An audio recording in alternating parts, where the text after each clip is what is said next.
Hi, this is Sheila with Conscious Conversation Essential, and today is, what is today? Is it Wednesday or Thursday? No, today is Thursday.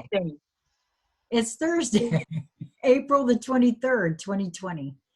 And I'm joined again, in the daytime, no less, by my gal pal posse. I know, how fun. I know, BZ Rieger and Lisa Flameno Rush. And BZ was nudged to bring a title on board that we had to spend a little time going over first. So that was fun. We are all becoming. Surrender does not require acquiescence.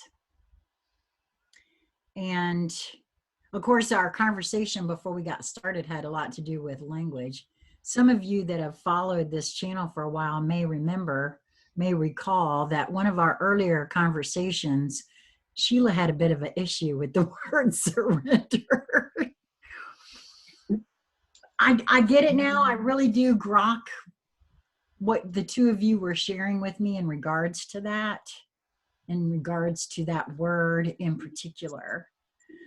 I still, as we were talking about this before, I'm still feeling that it will be each's opportunity, actually, to allow a new definition to come in for that word. Because with all words, we've talked about this a lot, and I think it's actually going to come up more and more and more for folks in regards to words in general, and just coming to the knowledge that it is one's experiential happenings that are associated with specific words as to how one meets the concept of something. And this conversation, I feel it will be no different. Right. And now with each of us kicking up, transmitting even fuller volume, faster flow volume, hyper accelerated volume, the frequencies, you'll have what Sheila just spoke about, which is, your definition of something will be predicated upon your experience of it, your meaning it, how that's unfolded. And what will then inform that even more greatly and will be a point of integration or not, depending, is the frequencies, the energies frequency of that particular word. So back when we looked at one word, we were looking at one word, and it was interesting because it circled around to its origin. So you look in the upwards, you can say, well, it's derivation. It started first being used in X time. So it came to someone, and it was on a frequency, and that frequency was translated into a word, given voice to, right? They were toning the frequency, and then that became the word. And so a lot of those things are going, you'll find tying back around to that original frequency that came to them. And that's a word that can have a negative connotation and a positive connotation. Right. Well, I really do feel like one of the most important things that I have gained from our conscious conversations has been, well, being open to, well, which actually kind of translates into surrendering, right? In a way, preconceptions about what might be said, just allowing, which is a big theme for me, and I think all on the planet right now, actually, for concepts, words, ideas, thoughts, feelings to present themselves in whatever way they're presenting, and not because we all tend to, at least this is the way I've approached it, we all tend to as data comes in, it is the past data that we have experienced that informs how we meet a thing. That, you know, it's that knee-jerk reaction. Just like I had a knee-jerk reaction to the two of you using the word surrender. When for me, my experience of surrender wasn't very pleasant. Well, surrender. We got a bigger gun. Put your gun down because we're now taking over. That's not Right. that's not the frequency, and you'll feel as we go through the conversations. That's not the frequency Right. of the Right. surrender here. And also, a lot of what you're describing, another way that I would describe the exact same thing, is that distortions in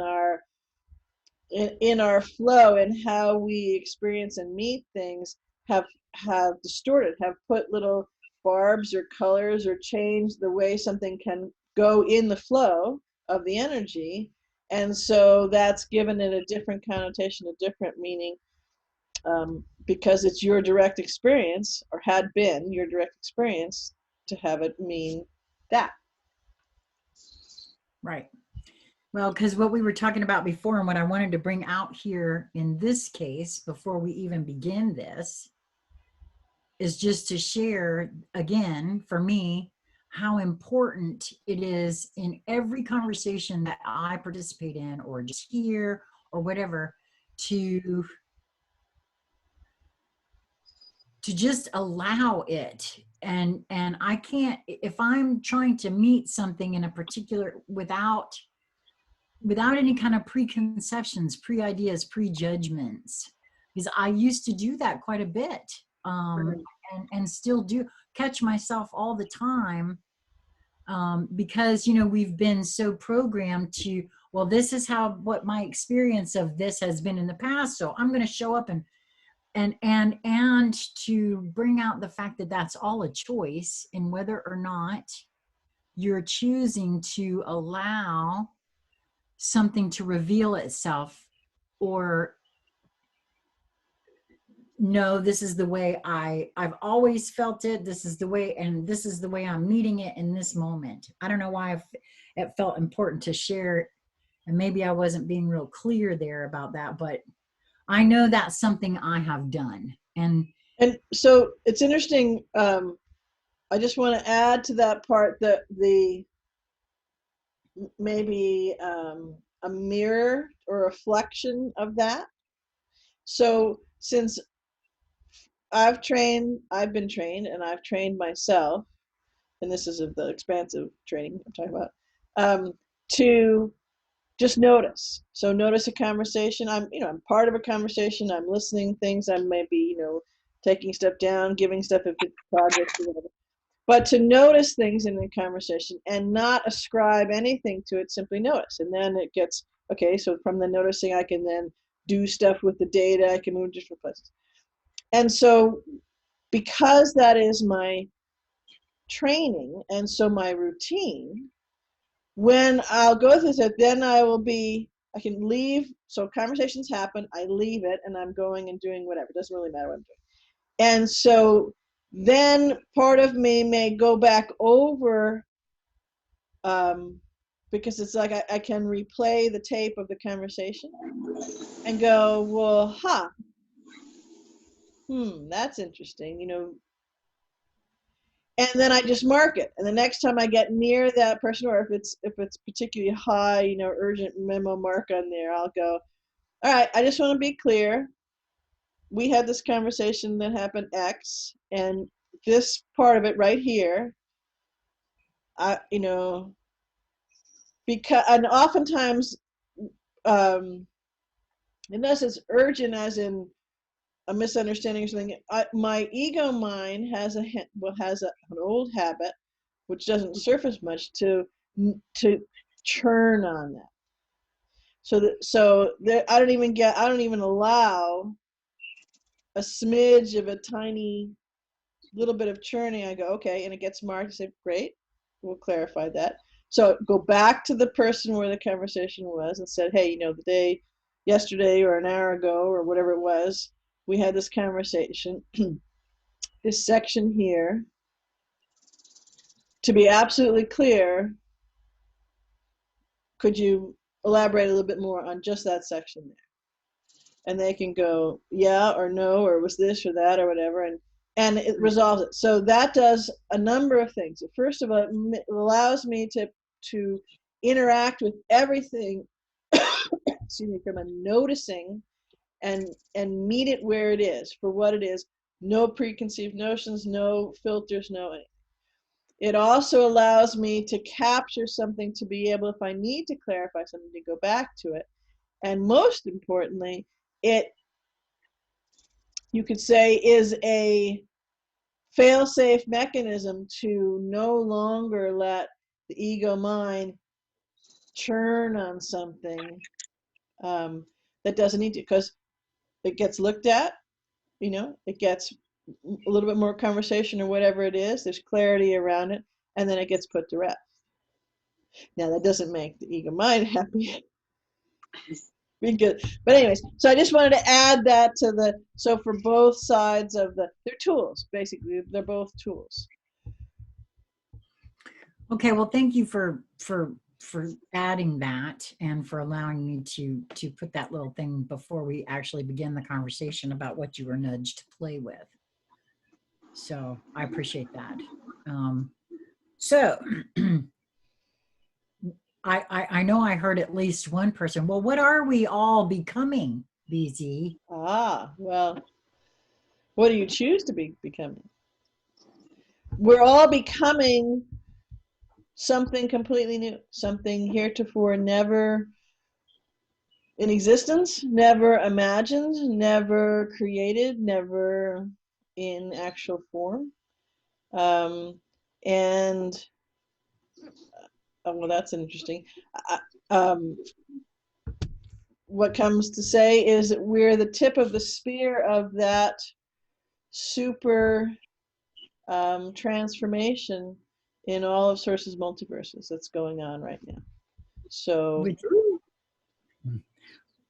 which brings for me the thought immediately, which is why there is so much going on right yes. now. Yes. Which is, some would say there's so much resistance, there's so much, that, a lot is made about battles that are going on, the unseen enemy, if you will. Right. We've all heard that a lot lately. Tell me that that multidimensional person doesn't know what's going on. Right. Yeah. So yeah, that came in immediately as soon as you said that, BZ. Right. And I would add further to that description is that, and regardless of what one's perception is, what we are becoming is magnificence. What we are becoming is sublimely beautiful, delicious, and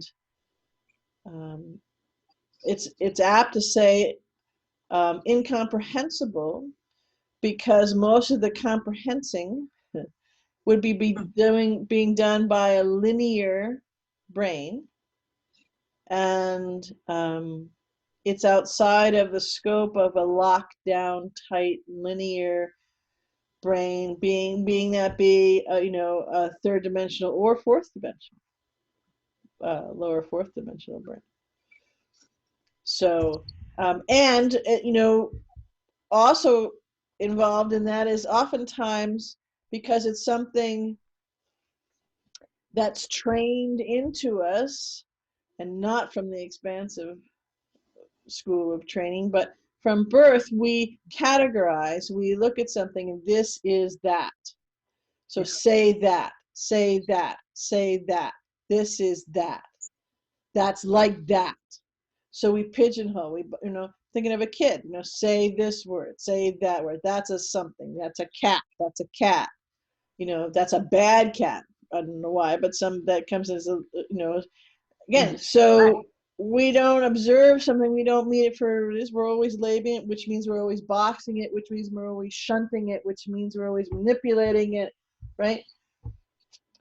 And which which speaks very clearly to what I said in the beginning here in regards to one's particular Right. experiences and how they have served to form how we understand, grok, whatever you want to talk about when you're speaking on language or reactions, labels to different things. Yes, How because we've the experienced the word. yeah. Mm-hmm. Well, because language is a spell.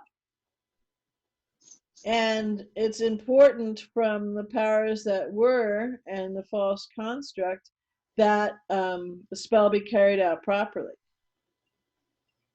And so part of the spell is to have, the not really very smart or awake to spellcasters, which we all were.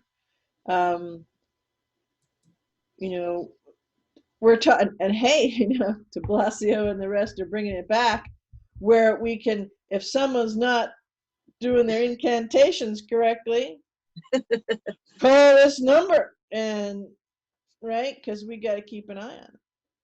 So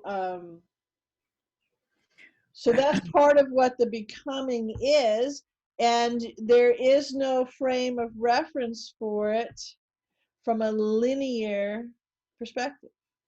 There is, however, incredible data, incredible amounts of frames of reference and touchstones to signals. And if you've ever taken a walk, could be in the country or the city, doesn't matter, but there's little guideposts, little signals, so something that you've noticed here and noticed there, and if you're going and you're coming back or looping around or whatever, you can use those. Or you see one thing, maybe it's a sign in the city, and then you see another sign, stop sign or whatever, and you realize, so you've never seen one before, you're just noticing, oh, there's a red shaped thing, and stuff happens, or people do different behaviors.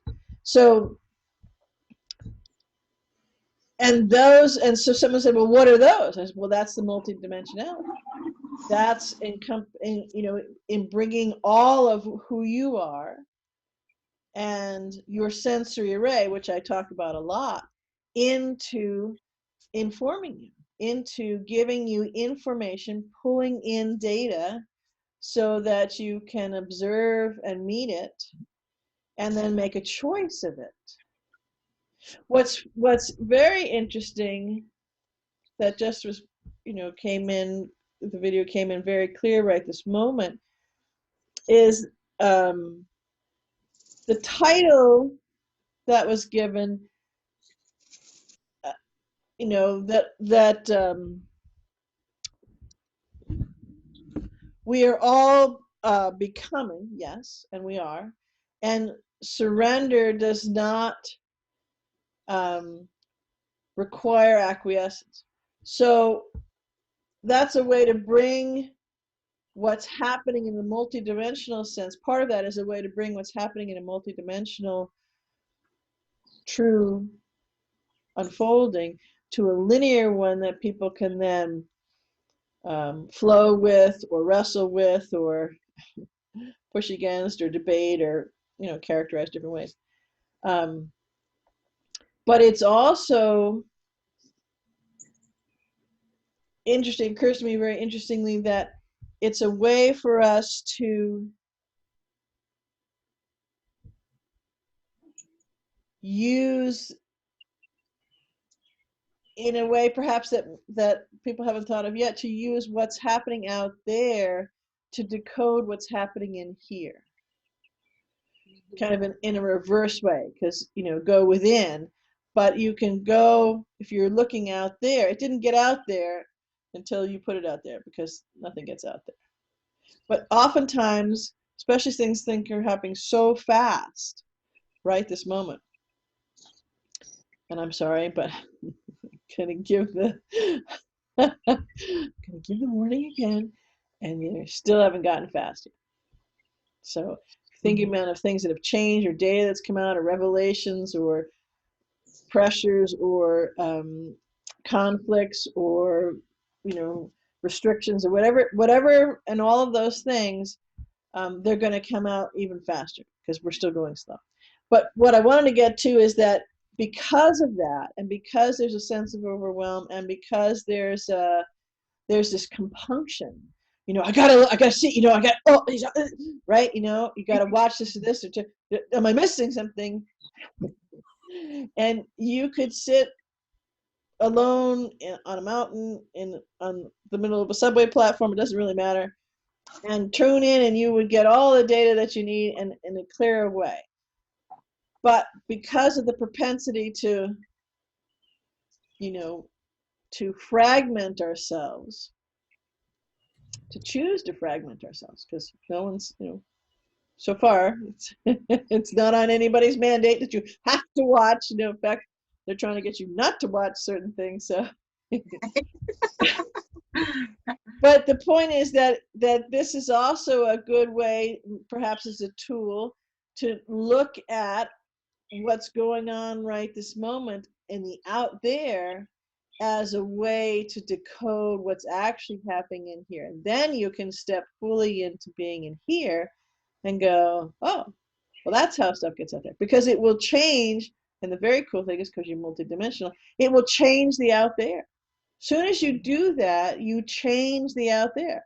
Now, for a lot of beings, the going in, however you do that, and there is no wrong or right way to do that. That's my direct experience of knowing after, I don't know, 56 years. But because there's a propensity when everything gets swimming and faster and faster and faster, and big changes, and then you get all head up about one change, or excited about another, or depressed about another, whatever it is, then you spend more time looking at the out there. Okay, well, again, since there isn't wrong or right, not in the way I hold things, then use it. Well, I'm already here. I'm already have this sucking sound that keeps drawing me to whatever it is that it's doing. So I might as well, navigate that in a way that's beneficial for me. And that shows you what's going on inside. So we've already, well, and that's another thing about multidimensionality. The title is accurate from a more linear, narrower, not super narrow, but a narrower consciousness, because we are becoming. In actuality, we already have become, and now we're making it manifest. We are materializing it into the thing. You could almost say we are becoming aware of who we are and how we create. Really, because that's what it feels like to me. It feels like everything is rising up to show me the truth. Right. Right. And yes, the again, someone just said, well, there was I felt the confusion, and they didn't quite phrase the question, so I won't try to phrase it, but just as well, if we're becoming, so in the more constricted, we're becoming, in the multidimensionality, we already have become, yet this is the point of the sphere, that is the whole, amazing acceleration, then how can it already be, we are remembering who we are, except that who we are is a whole new version of itself. So so everything that we've all each said from different perspectives is an accurate way to describe it. Just to help a little bit more from a more linear perspective, the multidimensional aspect of ourselves have it's always replicating in a new becoming. So we have become, we're already that, we're all that is, and we're becoming because it's not limited. So it's not finite. So it's never finished. It's not done. Yeah, we're always expanding, Right. always growing. Right. So if you just kind of take a stab for a moment in this time. Well, my 3D linear brain actually, when you were saying that, when you were explaining that, my 3D linear portion of myself recognizes that in what I really no longer feel all that 3D for the most part. I mean, not just 3D. I Yeah, I don't have words for that, but there is, for me, the the way that the person that you were picking up is coming from a specifically 3D linear time aspect, in that particular instance, you know, because it's again that for me, when I first started feeling into the multidimensionality, I can pinpoint it to the exact moment almost. It had to do with my being in Knoxville and feeling like I was standing on the edge of forever. That was really the first time I didn't realize it at the time. I don't think I felt that specifically, but it was that sort of feeling where you could feel the expansiveness of the truth of who we are, right? And so if you're coming from it, coming in with the idea of, well, wait a minute, how am I becoming something if I'm already that? That doesn't make a lot of sense. So not to the 3D linear time constricted brain. It's that step back just a little bit, even just a tiny bit, to and a really good 3D first step for that for me was to be able to see that, and it's very rudimentary and maybe not a lot of folks get it, but for me was feeling into the fact that, well, we are all, even in a 3D sense, more than one thing. Yes. Female, mother, secretary, wife. These are all multidimensionality things right in the 3D. Yep. So if you take that concept and bring it back out a little bit more from a more expanded view, that was something that helped me. I don't know why I felt compelled, but I wanted to throw that in there because that's what when you were sharing that question, I feel like that's kind of where that was coming from. Right. So someone, sorry. Keep going. The becoming also for me is we are now the sum total of all of our experiences until this point of now. And now for me, I'm taking all of the past experiences and I'm able to access them in this now moment, right? Like that's totally new. And the things that have happened to me leading up until this point have informed my heart's desires. And so it's like, you know, you have a big idea. Oh, I'd really like to experience, you know, I'm just going to use build it and they will come. You know, the movie with the baseball players, the desire was to build the baseball so that the team could come and join. Well, so that's a big deal, and the whole movie was about making that happen, and then it does. And then what? Then you have a new idea and a new goal and a new thing that you want to make happen. And so, you know, we're always becoming. Right. That never stops. And so I like to hold it that the new and exciting thing now is, for me, is to take and hold my multidimensionality in the 3D. Well, that's a new experience. I've kind of locked off my multidimensional self to live in the 3D world. And so now I'm allowing myself to be who I am right here and right now, which is very different for me. Just, keeping it right here. And I'm really enjoying that we have this moment of collective awareness rising, because I feel like for 30 years, I was waking up to my multidimensionality alone, meaning I couldn't even have a conversation about what I was experiencing with anyone, because either you got shot down or made to feel insane, or people just stopped talking to me altogether, because that happened to me too. So for now, or your family disowned you. yeah, exactly.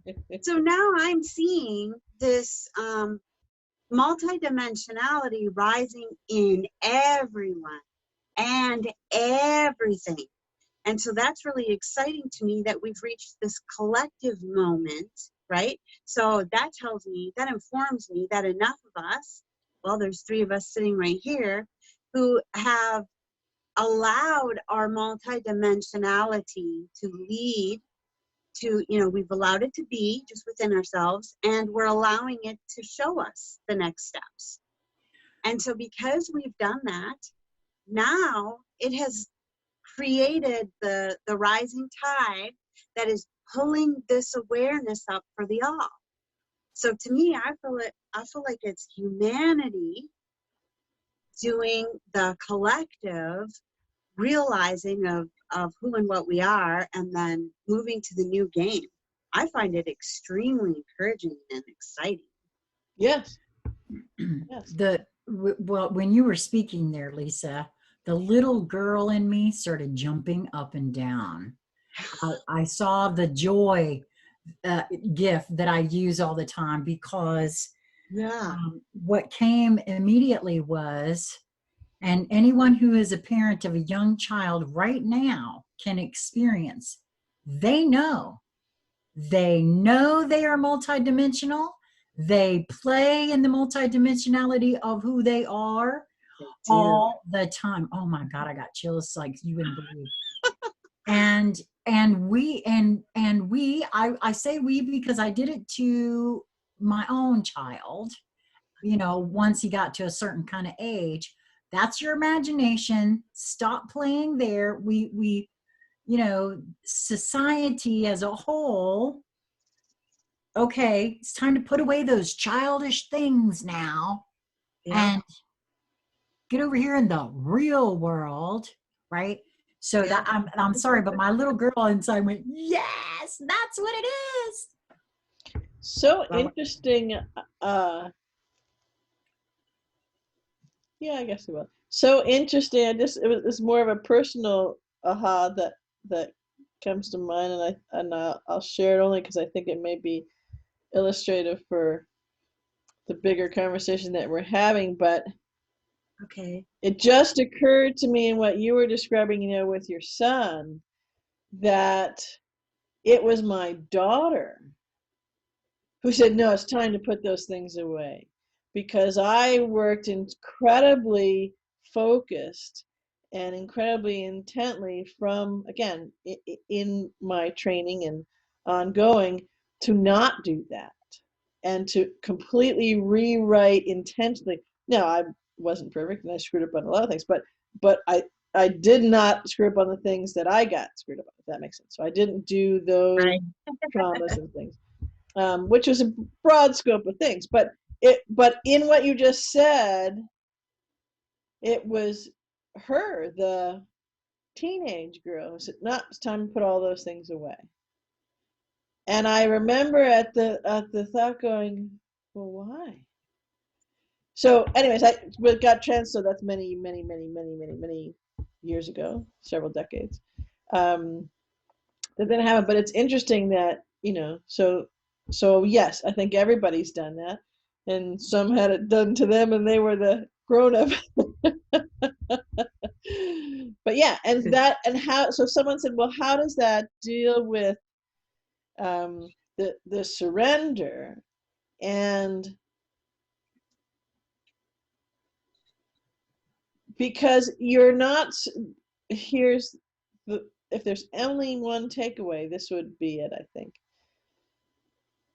You're surrendering to yourself and the truth of who you are. You're not surrendering to some outside power. You're not surrendering to, the white bearded guy, God in the chair. You're surrendering to yourself, to all of you, to the magnificence of who you are. And the reason that it came through, that it doesn't require acquiescence, is that so people are thinking, well, okay, this is time and I'm becoming and things are different and I don't have a frame of reference for it and I'm not sure how to navigate it and it's so new, so how do I know what is part of the expansive thing and what is not a part of the expansive thing? And I think that this person is, of a good high vibration,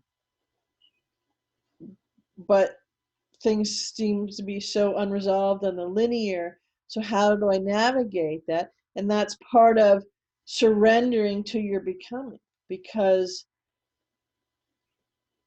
you are incredibly powerful and you have it all going on, even though that becoming just occurred. So that's where you get into the part of you are becoming on the linear plane, yet you already have become on the multidimensional. So an easy placeholder is it's happening instantaneously. So you have become and you are becoming all at the same time, just degrees of it, right? But as you surrender to the truth of who you are, it's not acquiescence, because it doesn't mean that you're malleable, because you are your own true north. Because for once, finally, you're paying attention and grokking that you are the expert for you, and you have the most amazing tools, the most amazing sensory array and capabilities and discernment, and your heart has, you could look at it as, you make pictorials and there's a nice red thing and candy and all that kind of stuff, but it's this incredibly powerful tool, not only in the physical sense for your body and all the things but in the power of the frequency that it holds and the capabilities that it holds. It's the nerve center, it's the brain center, it's the command center of your physical being in all of your bodies. And you could think of it as a multi-translator. So it can translate every language, it can translate every piece of data, it can translate every communication, it can translate every discussion, everything that you see or intake, again, from linear senses. And so yeah, you can think of it as my heart, and it's soft and it's giving and it's compassionate, yes, and its heart is steel and it's resolute and it's formidable and it's fierce, and it can navigate through all of these things. So that would be one of the things that, in the becoming sense, you are becoming, because if this is what I'm saying is news to you and you can feel it in you as I'm giving voice to you, going, okay, that's something new there, right? So and that's also a very valuable tool, again, to going back to as why I said that this is a way we can be out there and use it to navigate, right, to decode what's going on in here. So if you're out there and you're looking at this state, regardless of how you hold something, you may look at a certain state that to some is being incredibly restrictive in these, I'll just call it the COVID-19 times, and someone else may look at it and say, well, thank goodness that someone's being smart and being that restrictive, right? It doesn't matter how you look at it. It's because you're the expert for you. So however you look at any of the states, yours included, and how you view that, use that to then inform and decode what's going on, because inside your body is always what's true. It's always what's true. And so it is that whole translator decoder mechanism that you can rely on. And you'll find that that's why it's, it doesn't require acquiescence, but sometimes you may feel that you are acquiescing, even to yourself. Is because you need to get some of the blocks that you've put up out of the way first. So you go to a space, you go to a frame, you go to a way of being and doing something that's different than where you were before, but by someone else's looking at it, may not be very expansive, or may not be very awake, or may be more in a constrictive thing, but it's a new plateau for you. And when you surrender to that, you realize again that your guidance, that the truth of who you are, is taking you there, because that's the place that you need to get to, so that you can shed a lot of the stuff that you had before. Because you simply, if I'm going to do a pictorial with my hands, you can't get from here to here. But if you go over here, which by other descriptions might be constrictive, or you're curtailing things, or whatever it is, it gives you a vantage point to let a lot of stuff get sloughed off. And then you can jump to here. Some can just skyrocket to there, right? So you can look at that. You can use the outside world to help you inform yourself of how you're navigating what really is so, and what always comes first is the inside world, because that is completely changing. Yeah. That's why we can see all the changes outside of us.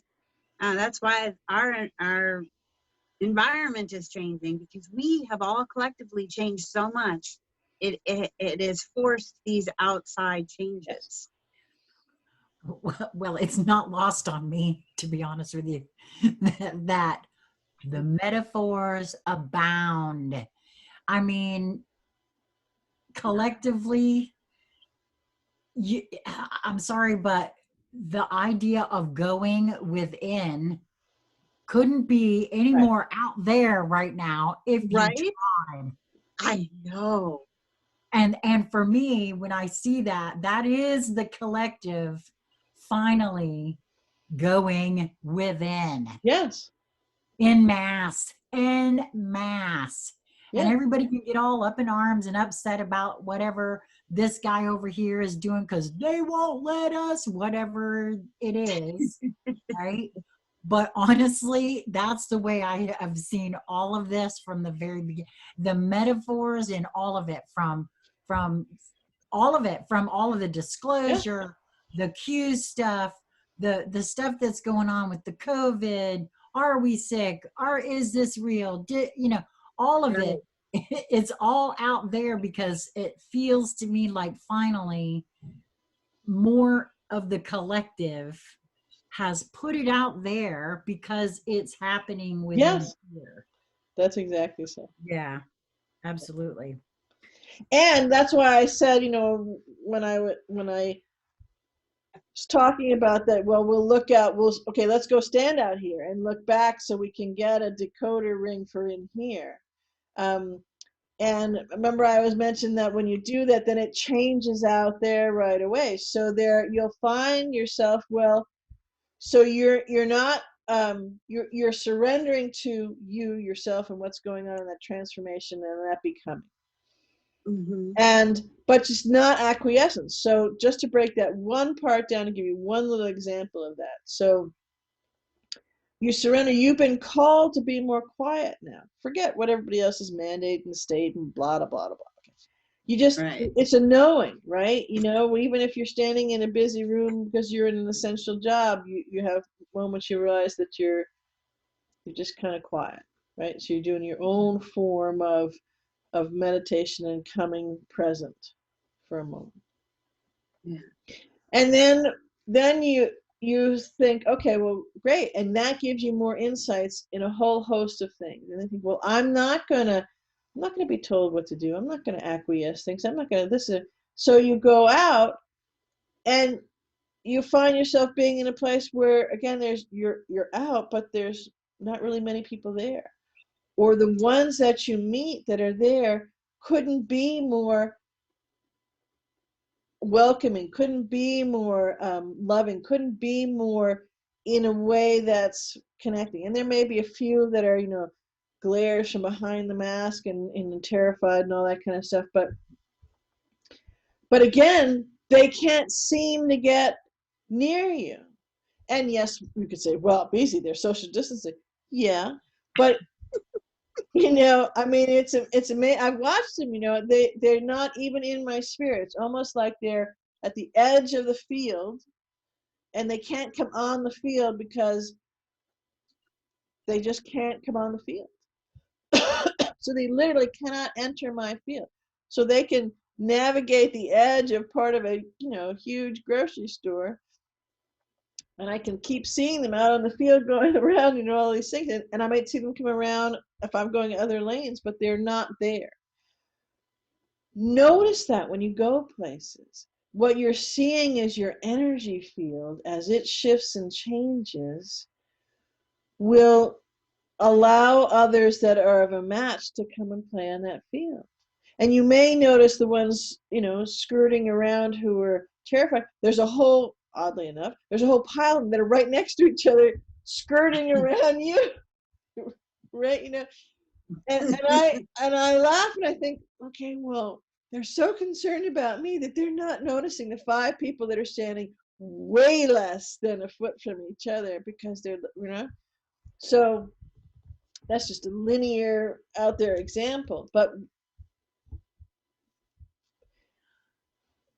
like I said, what's occurring and happening within us is so unprecedented. Absolutely. Yeah. Well, from every level, from a multidimensional level as well. It hasn't ever occurred. Well, and just to add to that, for me, there's been a noticing for me that you spoke in regards to the masks and being on the edge, and how those folks that are in that sort of fear maybe even grouped a little closer together. There's been a noticing for me that even in that I feel the choices there, because it's been, maybe it's because I've been paying very close attention to what is being said by whom in regards to all of that. But it was made clear from the beginning about wearing a mask in public was not to protect the one wearing the mask. It is to protect others. And so what I have noticed, and there's been lots of memes on the internet about it, is that it feels as though those that feel, for whatever reason, the need to wear a mask, either didn't get the memo, didn't hear it, didn't understand it, are thinking that it's protecting themselves, number one. Number two, the other noticing that I've had is that every single one of these beings, no one's used to wearing a mask or gloves or anything else. And what I've noticed is that these folks are unconsciously touching their face. I mean, Lisa and I had the experience. It's kind of funny, actually. It's hysterical. We even ran into one lady that physically took her mask off to speak to me. So, because you put your mask back down, don't you know masks are supposed to keep it from going to, yeah. Right. And then, and again, with the gloves, the gloves going, touching. And I saw one recently where there's a guy in a store somewhere and he's got the glove in his mouth off of his hand. Yeah, he went rolling on his phone. Pulled his hand out of the glove with his teeth. So, because that's what you want to do. Lick your gloves. Right. Even at that, I'm feeling that I don't know what exactly, because I'm not there, what that's exactly about, but it's more of even that portion of the collective that is putting something out there for themselves to see.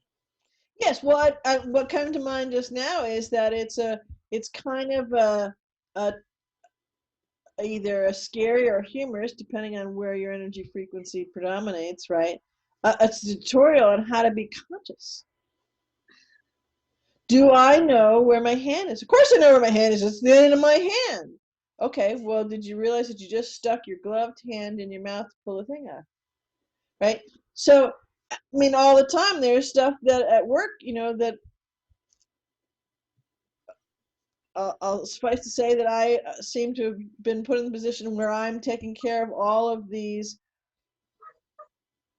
contacts and all the keeping everybody safe and healthy, right? That would be the simplest way to put it. And so often people look at it, well, why can't we do that? Well, because we're supposed to be safe. That's what I was given. Well, yeah. Well, then you can't do that. Well, what do you mean I can't do that? Well, because if I'm following this is the desired outcome, then we can't do that. But I want to do that. I get that. No, no argument here, no problem. But if I'm following the desired outcome, then we can't do these things. So the reason I use it as an illustration, even though it's vague, is because it is a way, now from a linear aspect, from just a human trying to do a job, it's incredibly frustrating. But from a multidimensional aspect, it's incredibly cheering, because even though it's frustrating and arduous and all sorts of other words, it is a way, it's a mechanism to help people. And okay, for some it seems to be like pulling teeth, banging heads, whatever, to become conscious, because so many beings they're not body aware, they're not emotionally aware, they're not any aware of anything, they're not conscious, they don't notice anything. Now they go and do a lot of stuff and they have a lot of conversations, and I'm not saying that they're monsters, I'm not saying that at all, but there is no relational connectivity between all of that which they are. So those communications or things, they're not really even present enough to be there. And it's a good thing that most of our body functions are on autopilot, because probably at least 65 to 80% of the population of the entire planet would just deanimate, because there's not enough consciousness, there's not enough noticing, there's not enough connectivity in that. So this is actually a glorious thing, because the planet is ascending. The planet is going through this hyper accelerator, and unless we leap off her back, we are too. And this has been a way to force us or remind us or encourage us or support us again. So if you think about those words I just used, they're all different frequencies, and people will fit into different flows with those to do this. And from a really positive thing, the old world as we know it is gone. It just came to an end around about March 13th, completely came to an end. So for me, that's positive I can't even count the bazillions of ways that it's positive. But from just a linear thing, it's positive, because even if things weren't multidimensional, it didn't change all that much, the lack of consciousness just on a linear sort of being attention, being present, will not be at such a diminished level that it's been ever again. People will be more aware. They truly will be being in the moment, instead of being a catchphrase, instead of being a thing that you can now have a whole section on the bookshelves in a store or the library, whatever it is, the the mindfulness section or whatever it is, right? Because it won't be a catchphrase. It'll be something that actually is not intellectual exercise anymore, or a book marketing thing anymore. It will actually be something that is so. That's congruent with all aspects of your frequency. Sounds like Keegan is in full agreement. Well, Yeah. he's sleeping. Oh, is he? He's dreaming. Well, I wanted to say that what you said there, again, for me, it just points out specifically that even those that may not be real cognizant about that, that's why this is a perfect metaphor that I see, sense and feel, and to put a point on what you said, is that okay? If one doesn't believe in mindfulness or whatever, it's at this point that apparently everybody's higher being, themselves, whatever, have put it out into the physical 3D world. Now you got your little mark on the floor. You got to stand behind. You got to make sure. You got to see that there's arrows for where you got to go in the grocery store. There are this is a way to, for my noticing, to materialize and almost in a way, in a fashion, force those that have been, I don't wanna, but their higher being is saying, oh yes you are, yes you are. Now you have to pay attention, at least to that at the moment, Right. and what that could, if one is noticing, if they start to pay attention to something other than their phone or Yes, whatever. and so right here, beautifully said, and it's so important because it elicited this question to come from somebody else who just came. The question just came in, and that is, well, wait a minute, Sheila. If that's happening, they're forcing us. It's a way to regiment us.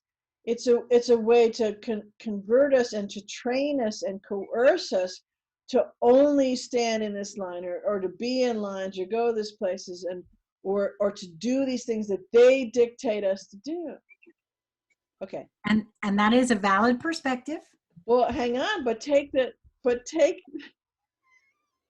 it's so gorgeous. Source is so gorgeous. Yes, it is a valid perspective, but listen again, kind of replay or physically replay what Sheila said. Your soul is saying, okay, now let's go. We're going to do this because we agreed to do this. It's good for us to do this. It is essential for us. It's, you can use all sorts of words, right? Right. And so now have what Sheila said meet what this person's question was, but wait a minute. And then what Sheila said again, well, your soul is having you, because what your soul is then showing you too, you were never free to stand in any line you wanted to. It was an illusion. It wasn't there. And so this is making it incredibly aware, abundantly clear, painfully aware. Again, use whatever modifiers you need to help you understand that this is it. And so now we've got a couple layers here. Now, because it's multidimensional, we're going to put another layer on. And that is where the part of the title of the conversation does not require acquiescence. So surrendering to that, remember we talked about the surrendering is to one's self, all of one's self. Okay, and that's what Sheila gave a beautiful description of.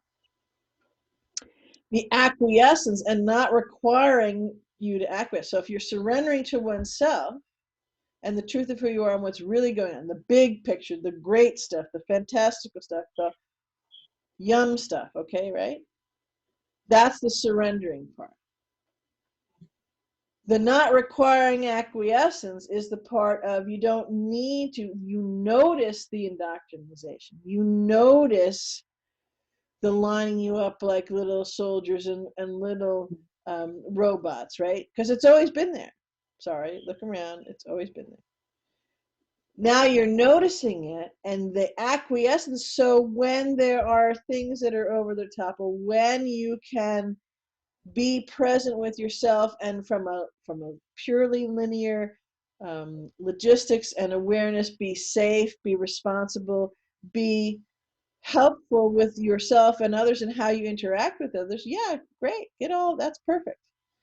But you don't need to acquiesce to things that go even further, which now are not hidden in plain sight, that are not veiled in this thing of, well, conformity or political correctness. What do you think political correctness has been? That has been a huge form of indoctrination, so that you have to, gag yourself on your speech because of one way or the other. And then everybody was schooled very clearly, very succinctly, and coercively what was the correct part of the politically correct. And from when it first started, just to go off to a tiny tangent, when something was first politically correct in the way that it was and what those words were and the bent and the meaning and all that kind of stuff has radically changed now to what is politically correct. In fact, the dichotomy between them couldn't possibly be further and more politically incorrect if you try. And again, that's all intentional, but I digress. That's another story. So when you're looking at the surrendering, and you're not required to acquiesce, it doesn't mean be a pushover. It doesn't mean don't stand up for your own sovereignty. It absolutely doesn't mean that. In fact, it means surrender to your sovereignty, surrender to the power of that which you are, surrender to the magnificence of that which you are, that you're unlimited. Surrender to that. Stop fighting it. Stop arguing with it. Stop preaching political correctness or whatever it is, or indoctrination of any kind of religion, all the way through to everything else. Let it go. Surrender to that.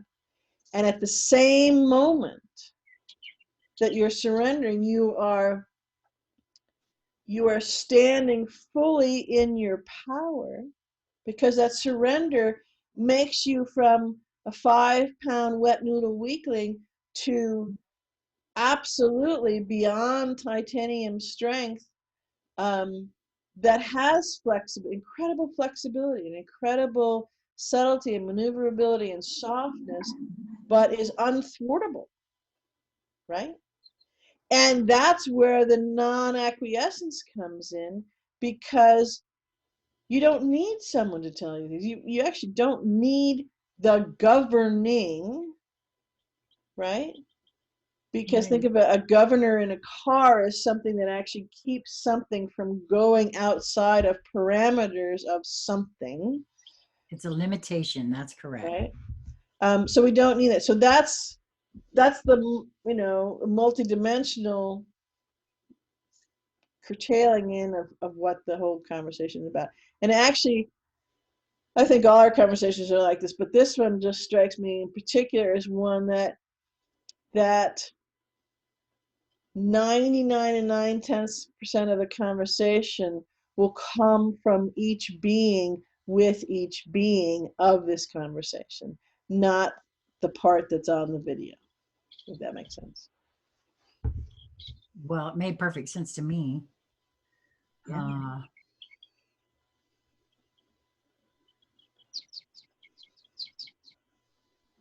We'll see what comments ensue. We'll see, from there. Well, it can be just a highlighter pen or a toolbox container, not even the tools, because you'll create the tools when you next notice something, when you next go out someplace or read something or do something, or however it is that you're experiencing and engaging with things. And think about, we are becoming. What does that mean? What am I feeling? How's that sense? What am I noticing? Oh, okay. And it doesn't work, surrender. Okay, so I'm surrendering that. That's a hard part. That's a really hard part, because I like being small. It's somebody else's fault. I'm small. I surrender all that. And then when I surrender, I realize that not only am I not small, I'm magnificent. You're magnificent. Get over it. I've been saying it for years now. And when you realize that, there is no need for acquiescence. There's no fear about it. And the other side of that, there's no need for a forcing of something. You don't need to bull through, react out in ways through something, because there's no fear there. There's no doubt there. And doesn't that then change the complexity of all of this? There's no Well, fighting against. honestly, I've seen throughout this entire conversation, I guess specifically because of what's going on, because of the marks on the floor, because of all that's out there from obviously the collective. As soon as you began speaking on the does not require acquiescence, I saw myself standing in line without a mask and being happy and not worried and all of that, because that's for me, that's the metaphor of that. It's the exact same thing to me, for me, about me, in regards to this conversation. I kept seeing that, kept playing out for me, and Yes. in my visual as you were saying that. Yes, and I would suspect this is the case for you, but I know when I go someplace, I'm happily and appreciative of, if someone wants to wear a mask, that's great. I don't look at them funny, don't feel anything about them, I don't hold them one way as anybody else. And if they look particularly fearful or emitting a lot, then I'll make sure to step a wider berth around them to compliment and honor their fear, and to compliment and honor my, I don't want that energy anywhere near me. So for different reasons, it works very well. And then for those beings who are checking out or whatever it is, to absolutely be unfolding, beautiful love to them, and how appreciative I am that they're there and that they're doing that. And so again, that's another level of that, and people do it in all different ways. I know both of you do it in your own ways as well, that are the same kind of thing that I just gave voice to, right?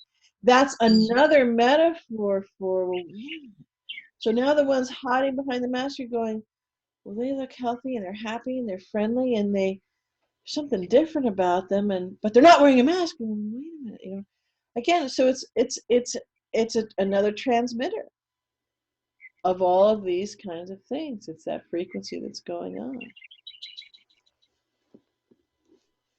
Yeah, what you remarked on there, Lisa and I have had experiences exactly like that, from my point of view, with some out there. The metaphors abound, like I said, for what's going on here, with now in almost all the stores around here in North Carolina, there's new, plexiglass walls separating the beings that are doing the transactions, as well as, whomever might be wearing a mask or whatever. And that's why I said there's lots of different metaphors that collectively, yeah, from the smallest,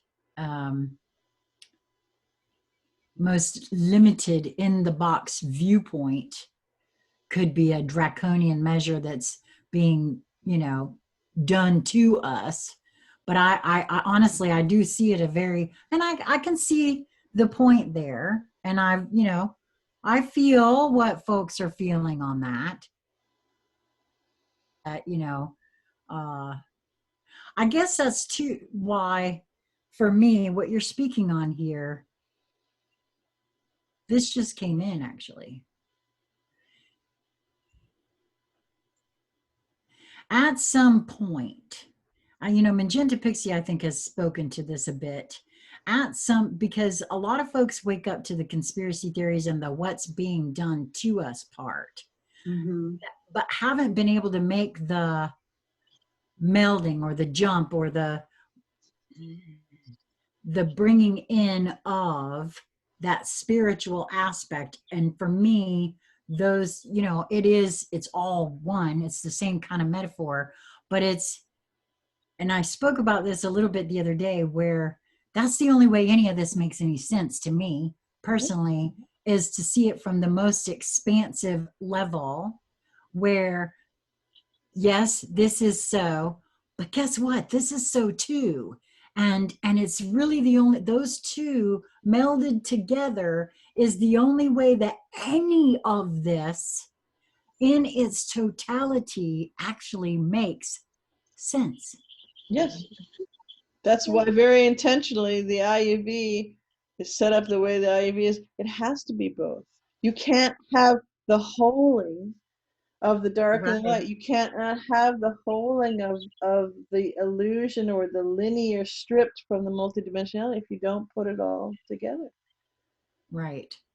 You know, And so, and the irony, back to what you talked about, Sheila, the irony of, you know, the truthers and who are not looking at the spiritual thing. Well, there's such delicious irony there, because how do they think that all of this was pulled off right under their very noses for them to then discover it, figure it out, and go down the rabbit hole, and still nobody sees it? Because if it wasn't for, and again, the magic is not good or bad. It's the frequency of the one that's wielding it. So that's how this was pulled off, because of the multidimensionality, because of the superpowers, because of the spiritual, unseen frequencies and abilities were of the dark constricted sort, pulled it off. So I always love that they can't see this, but I'm thinking, well, how the heck do you think that you just wrote this beautiful expose, you just dug this huge piece, you know, incredibly great work. How do you think it got there? You know, no, it's I get all it. Well, together. it's the we, the one, has done such a brilliant job at the compartmentalization of all of these things in order to play this game from the beginning anyway. That's what I, you know, as I said, as it seems like the collective is starting to put things out here in the 3D for them to, you know, for your consideration, so to speak. You to, okay, it's time for you to see this now in a bit of a different way. The compartmentalization has been so complete and so, and we've distracted ourselves from it for so long that that's to see it now in a very real 3D linear way being put out into the field. Yeah, well, that again is another bit of the irony. You know, I did I think it's like 16 minutes long. It's a great little video that the unseen enemy forced everybody to see the truth. Well, it was their brilliant idea that we start to make it, you know, make it big enough and teethy enough and gnashy enough that you'll all have to pay attention and look at the stuff that's being seen all over the place. And again, no mistake about that. Yes, you know, it was a quote unquote, a miscalculation from their part, but it wasn't, because source is in all. And so this is what is happening right this moment for all of sources multiverses, and this is how we get there. And so the dark is just as important, just as essential as the light, to revealing it all, unfolding it all, decoding it all, deconstructing it all, and holding it all. Can you guys hear that? Okay, I guess not. Yeah, it sounds like a big cougar. It's no, it's the resident woodpecker who has decided to perch right outside my window and peck at the house. That's interesting. Well, you know, I love this conversation. I hope it was helpful for, you know, for all. It's certainly been not just eye-opening, but it tied together a few things that I really hadn't felt into before. I mean, you know, on one level I did, but on another level, just to actually, it's like that woodpecker once in my room. I don't know what to say. That's so interesting to me. He says, can you hear me now? Yeah, right. Yeah. Well, I wanted to share with everyone too that if I can find it, now this is going to be if I can find it, I'm going to try to find a link to, and if I can figure out how to make it into a PDF file or whatever, I'm going to see about getting it to you. I might need to get permission or whatever. Bradley Loves, a long time ago, I found an article. It was actually, I think he did it in pieces originally. It was called The Esoteric Con of Man. And it was a brilliantly written piece in regards to language. Mhm. And it and the fact that it is a spell, and it is I just love the way it was written. And if I can find it, I will include it in the show more section of this video. I'm hoping that I can, so as not to get everybody all excited about something I may not be able to find, but because I think that's an important part of this for me. When we were having the conversation early on, we were speaking in regards to, you know, one's experiences of words. And I think that's an important part to include in this conversation. So do either one of you have anything you'd like to add to this conversation before we close it out? No, I was just making notes that came in for future conversations. Ah, okay, awesome. Okay, well, if you have not already subscribed to Conscious Conversation Central, I would love it if you would do so. Make sure to hit the, and BZ's channel. In every video now that BZ appears in, there is a direct link to BZ's channel.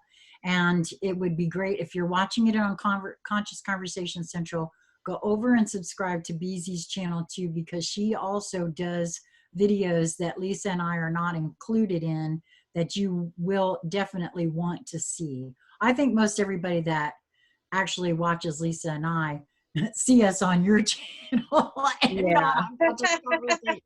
So actually, if you're on BZ's Do it the other way around. please come over to Conscious Conversation Central and subscribe over here as well.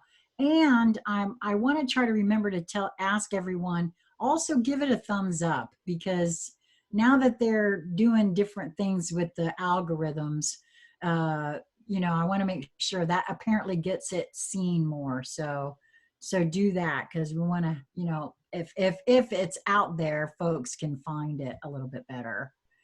And make sure to hit the notification bell if you want to be notified. Now, I have been being told that folks are doing that and they're still not getting notified. Now, I've said this a lot.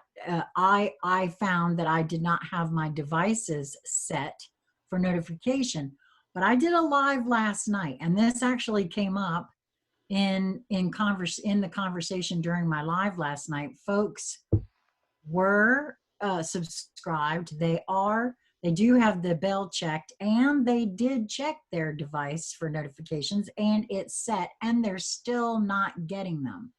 I'm actually not surprised, because, you know, all kinds of things happen to try to keep this information away from folks. Yep. But do check your devices to see if it is set for notifications, because I did that. I couldn't understand why I wasn't getting notifications. And that's why, because I hadn't done that. So let's see, what else? There are ways to get in touch with each one of us in every video that I put out. And if you would like to come and play in a conversation, reach out. The emails are there, and, you know, we read every comment and every email, so don't hesitate. Thank you, ladies. Till next time. Ciao. Much love.